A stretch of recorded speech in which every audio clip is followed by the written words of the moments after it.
ದಾನ ಕೇಳುವ ನೆಪದಲ್ಲಿ ಒಂಟಿ ಮನೆಗಳಿಗೆ ನುಗ್ಗಿದ್ದಂಥ ನಕಲಿ ಸ್ವಾಮೀಜಿಗಳು ನಾವು ಮಠದವರು ಹೆಚ್ಚಿನ ಧನ ಸಹಾಯ ಕೊಡಿ ಅಂತ ಹೇಳಿ ಬೇಡಿಕೆ ಇಟ್ಟಿದ್ರು. ತಕ್ಷಣ ಎಚ್ಚೆತ್ತ ಗ್ರಾಮಸ್ಥರು ಆ ಮಾಹಿತಿಯನ್ನು ಮಹಿಳೆಯಿಂದ ಪಡೆದುಕೊಂಡಿದ್ದಾರೆ. ಈ ವೇಳೆ ಪರಾರಿಯಾಗಲು ಯತ್ನಿಸಿದಂಥ ನಕಲಿ ಕಾವಿದಾರಿಗಳು 5 ಗೂಸಾ ಕೊಟ್ಟು ಪೊಲೀಸರಿಗೆ ಒಪ್ಪಿಸಿದ್ದಾರೆ ಗ್ರಾಮಸ್ಥರು. ಹಾಸನದ ಸೋಮಶೆಟ್ಟಿಹಳ್ಳಿಯಲ್ಲಿ ನಡೆದಿರುವಂಥ ಘಟನೆ. ಹಾಸನದ ಸೋಮಶೆಟ್ಟಿಹಳ್ಳಿ ಗ್ರಾಮ.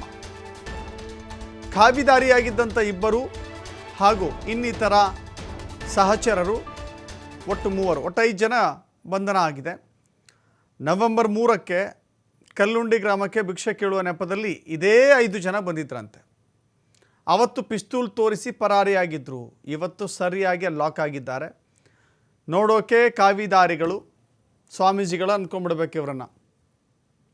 ಆದರೆ ಇವರು ಕಳ್ಳನ ಮಕ್ಕಳು ಅಂತ ಹೇಳಿ ಆ ಗ್ರಾಮಸ್ಥರಿಗೆ ಗೊತ್ತಾಗ್ಬಿಟ್ಟಿದೆ. ಹೀಗಾಗಿ ಆ ನಕಲಿ ಸ್ವಾಮೀಜಿಗಳನ್ನು ಹಿಡಿದಿದ್ದಾರೆ, ಚೆನ್ನಾಗಿ ಬುದ್ಧಿ ಕಲಿಸಿದ್ದಾರೆ, ಪೊಲೀಸರಿಗೂ ಒಪ್ಪಿಸಿದ್ದಾರೆ. ನೀವು ಕೂಡ ಅಷ್ಟೇ. ಯಾಕೆಂದರೆ ನವೆಂಬರ್ 3ನೇ ತಾರೀಕು ಬೇರೊಂದು ಗ್ರಾಮಕ್ಕೆ ಬಂದಿದ್ದರು, ಈಗ ಮತ್ತೊಂದು ಗ್ರಾಮಕ್ಕೆ ಬಂದಿದ್ದಾರೆ. ನಾಳೆ ನಿಮ್ಮ ಊರಿನ ಮತ್ಯಾವುದೋ ಗ್ರಾಮಕ್ಕೆ ಬರಬಹುದು. ಅಕ್ಕಪಕ್ಕದ ಗ್ರಾಮದವರು ಇವರ ಮುಖಗಳನ್ನು ನೋಡ್ಕೊಳ್ಳಿ. ಕಾವಿ ಹಾಕ್ಕೊಂಡು ಬಂದು ಸಾಲವನ್ನು ಧನ ಸಹಾಯ ಮಾಡಿ ಅದು ಸಹಾಯ ಮಾಡಿ ಅಂತ ಬಂದು ಕಳ್ಳತನ ಮಾಡುವಂಥ ಭಾರಿ ಖತರ್ನಾಕ್ ಕಿಲಾಡಿಗಳಿವರು. ಇವರು ನೋಡ್ಕೊಳ್ಳಿ, ಎಚ್ಚೆತ್ಕೊಳ್ಳಿ. ಕಾವಿಯೊಳಗೆ ಕಳ್ಳರಿದ್ದಾರೆ ಅನ್ನೋದನ್ನು ನೀವು ಯಾವ ಕಾರಣಕ್ಕೂ ಮರಿಬೇಡಿ.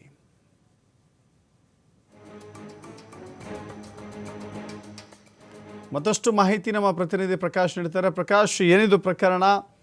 ಇವರ ಖಯಾಲಿನೇ ಹೀಗೇನಾ? ಈಗ ಸಿಗಾಕೊಂಡಿದ್ದಾರೆ.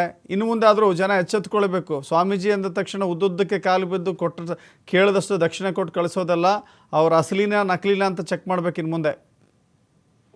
ದಶರಥ್, ಇದೇ ತರದ ಘಟನೆ ಹಾಸನ ಜಿಲ್ಲೆ ಸಕಲೇಶಪುರ ತಾಲೂಕಿನ ಎಸ್ಲೂರು ಗ್ರಾಮದಲ್ಲಿ ಕಳೆದ 1 ವರ್ಷದಿಂದಲೂ ಸೇಮ್ ಇದೇ ತರದ ಘಟನೆ ನಡೆದಿತ್ತು. ಈಗ ಹಾಸನ ಜಿಲ್ಲೆ ಅರಸೀಕೆರೆ ತಾಲೂಕಿನ ಕಣಕಟ್ಟೆ ಹೋಬಳಿಯ ಸೋಮಶೆಟ್ಟಿಹಳ್ಳಿ ಗ್ರಾಮದಲ್ಲಿ ಕೂಡ ಇದೇ ತರದ ನಕಲಿ ಸ್ವಾಮೀಜಿಗಳು ಏಕಾಏಕಿ ಮನೆಗೆ ನುಗ್ಗಿರುವಂತಹ ಹಿನ್ನೆಲೆಯಲ್ಲಿ ಈ ರೀತಿಯಾದಂತಹ ಒಂದು ಘಟನೆ ನಡೆದಿರುವಂತದ್ದು. ತೋಟದ ಮನೆಯಲ್ಲಿರುವ ದಾನಶೇಖರಪ್ಪ ಅವರ ಒಂಟಿ ಮನೆಗೆ ದಿಢೀರಾಗಿ ಅವರು ಒಂದು ಕಾರ್ನಲ್ಲಿ ಬರ್ತಾರೆ.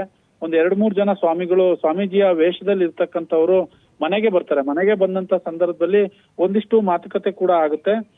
ಜೊತೆಗೆ ಅಲ್ಲಿಂದ ಜೇನ್ಕಲ್ ಸಿದ್ದೇಶ್ವರ ಕ್ಷೇತ್ರಕ್ಕೆ ದಾನ ಕೋರುವ ನೆಪದಲ್ಲಿ ಒಂಟಿ ಮನೆಯೊಂದಕ್ಕೆ ಕೂಡ ಅಲ್ಲೂ ಸ್ವಾಮೀಜಿಗಳು, ಈ ಕಳ್ಳ ಸ್ವಾಮೀಜಿಗಳು ಏನಿರ್ತಾರೆ ಅಲ್ಲಿಗೂ ಕೂಡ ನುಗ್ಗಿರುವಂತದ್ದು.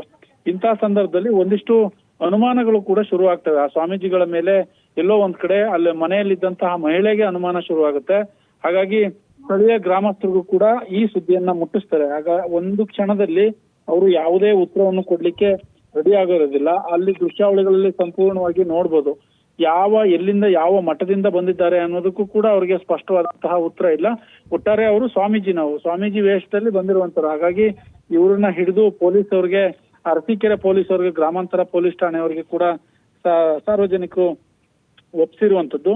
ಇದೇ ತರದ ಘಟನೆಗಳು ದಿನದಿಂದ ದಿನಕ್ಕೆ ಹಾಸನ ಜಿಲ್ಲೆಯಲ್ಲಿ ಸಾಕಷ್ಟು ನಡೀತಾ ಇರ್ತವೆ. ಹಾಗಾಗಿ ಇಂಥವ್ರಿಗೆ ಪೊಲೀಸರು ಸರಿಯಾದಂತಹ ಕಾನೂನಿನ ವ್ಯಾಪ್ತಿಗೆ ಬರುವಂತಹ ಶಿಕ್ಷೆಯನ್ನ ಕೊಟ್ರೆ, ಈ ರೀತಿಯ ನಕಲಿ ವೇಷ ಹಾಕಿಕೊಂಡು ಅದರಲ್ಲೂ ಕಾವಿ ತೊಟ್ಟು ಈ ರೀತಿ ಬಂದ್ರೆ ಸಾಕಷ್ಟು ಅಲ್ಲಿನ ಗ್ರಾಮಸ್ಥರಿಗೂ ಕೂಡ ಒಂದ್ ರೀತಿ ಎಲ್ಲೋ ಒಂದ್ ಕಡೆ ಏನಾದ್ರೂ ಅಪ್ಪಿತಪ್ಪಿ ಬೇರೆ ಅನಾಹುತಗಳಾಗುವುದಕ್ಕಿಂತ ಮುಂಚೆ ಎಚ್ಚೆತ್ತಬೇಕು ಅನ್ನೋದು ಕೂಡ ಅಲ್ಲಿನ ಸಾರ್ವಜನಿಕರು ಆಗ್ರಹ ಮಾಡ್ತಾ ಇರುವಂತದ್ದು. Dasharath, yes, thank you Prakash ನಿಮ್ಮೆಲ್ಲ ಮಾಹಿತಿಗೆ.